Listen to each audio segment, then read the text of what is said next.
Secretary Binamin Diokno, nandito po ako at magpasalamat tayo kay Secretary Diokno. Binigay niya ho lahat ang gusto ninyo na mga equipment. Pati ho isang building na gusto na pong hindi naman i-condemn but it is not suitable anymore for the confinement of soldiers who are hospitalized. I gave you a new building tapos i-refit, ayusin yung sa banyo. I'll give you a new building para rin sa ating mga kasama. Now, itong binigay ko sa inyo would cost you something like people of the Republic of the Philippines. What, $500 million.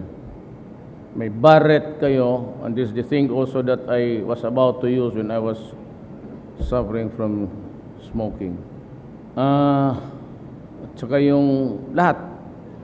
MRI, tapos yung gamma ray, yung pag-opera, tumor, non-invasive.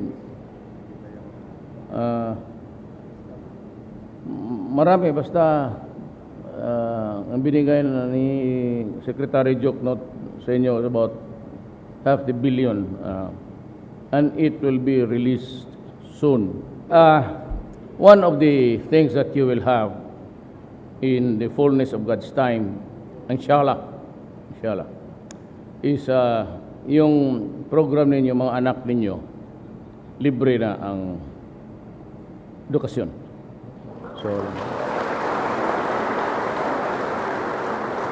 yan ang pinangako ko noon at gagawin kong totoo. Hindi ako nangako ng pabula-bula dyan.